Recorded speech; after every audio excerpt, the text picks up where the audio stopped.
નમસ્કાર. ચાલો આજે વાત કરીએ એક એવી કહાણીની જે આપણને બતાવે છે કે નાના નાના પ્રયાસોથી કેટલા મોટા પરિવર્તન આવી શકે છે.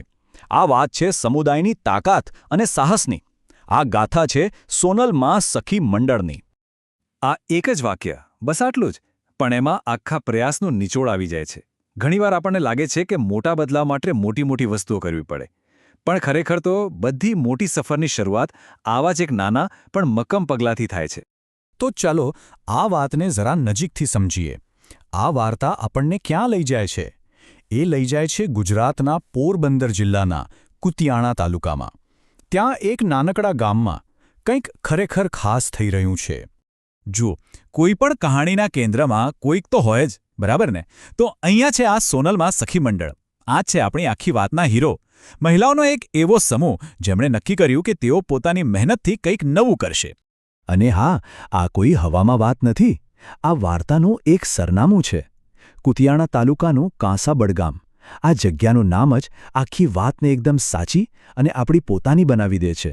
આપણને એ બહેનો સાથે સીધા જોડી દે છે. તો સવાલ એ થાય કે આ બહેનો એવું તો શું બનાવે છે? એમની મહેનત કયા સ્વરૂપે આપણી સામે આવે છે અને કેવી રીતે એમના જીવનમાં એક નવો રંગ ભરી રહી છે? ચાલો જોઈએ. સાબુ અને શેમ્પૂ. કદાચ તમને થશે કે આ તો સાવ સામાન્ય વસ્તુઓ છે, આપણે રોજ વાપરીએ છીએ. પણ અહીંયા વાત જરા જુદી છે. આ ખાલી પ્રોડક્ટ્સ નથી. આ તો એમની કલા છે, એમની મહેનત છે અને એમનું આત્મનિર્ભર બનવાનું એક સપનું છે. દરેક વસ્તુ હાથથી, ખૂબ જ પ્રેમ અને કાળજીથી બનેલી છે. હવે એમની બનાવેલી વસ્તુઓ તો ખૂબ સરસ હતી, પણ એને મોટા બજાર સુધી પહોંચાડવી એ એક મોટો પડકાર હતો. અને બસ અહીંથી જ આખી વાર્તા એક નવો જ વળાંક લે છે. એક એવી વસ્તુ થાય છે જે બધું બદલી નાખે છે. તો આ બ્રેન્ડિંગ છે શું? ઘણા લોકોને લાગે કે એ ફક્ત એક સ્ટીકર કે પછી સારું ખોખું છે, પણ ના, એનાથી ઘણું વધારે છે. બ્રેન્ડિંગ એટલે એક ઓળખ, એક વાર્તા. એ ગ્રાહકને કહે છે કે આ વસ્તુ પર તમે ભરોસો કરી શકો છો. એ તમારી પ્રોડક્ટને હજારોની ભીડમાં પણ અલગ પાડે છે. અને બસ આ જ જાદુઈ પગલું આ સખી મંડળ માટે લેવામાં આવ્યું. એમની હાથની મહેનતને એક પ્રોફેશનલ ઓળખ મળી.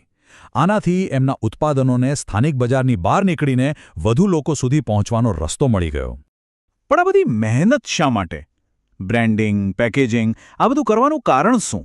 આ બધાની પાછળનો જે મુખ્ય હેતુ છે ને, એ ખરેખર ખૂબ જ પ્રેરણાદાયક છે. આ આખી પહેલના પાયામાં બે મુખ્ય વાતો છે. પહેલી, બહેનોને પગભર કરવી, એટલે કે એ આર્થિક રીતે એટલી સક્ષમ બને કે પોતાના નિર્ણયો જાતે લઈ શકે. અને બીજી વાત, એમને આજીવિકા મળે, એક એવો રોજગાર જે એમના પરિવારને એક સુરક્ષા આપે. આ બે જ મુખ્ય સ્તંભ છે. અને આ બધું જોઈને એક વાત તો ચોક્કસ સમજાય છે. આખી કહાણીનો સાર એક જ શબ્દમાં છે: શરૂઆત. એક મહત્વનું પગલું. ઘણીવાર સૌથી અઘરું કામ શરૂઆત કરવાનું જ હોય છે, નહીં? બસ આ મંડળે એ સૌથી મુશ્કેલ અને સૌથી જરૂરી પગલું ભરી લીધું છે. તો હવે આપણે આ આખી વાતના અંત તરફ છીએ ત્યારે એક વિચાર આવે છે કે આવી એક નાનકડી પહેલ, એક ગામમાં શરૂ થયેલો એક નાનો પ્રયાસ, એની અસર કેટલી મોટી હોઈ શકે છે. એક નાનકડા પગલામાં કેટલી તાકાત છુપાયેલી હોય છે. જ્યારે કોઈ એક ગામની બહેનો ભેગી મળીને આત્મનિર્ભરતા તરફ એક કદમ માંડે છે ને, ત્યારે એ ખાલી પૈસા નથી કમાતી. એ પોતાના માટે અને આવનારી પેઢીઓ માટે એક નવો રસ્તો બનાવે છે, એક પ્રેરણા બને છે.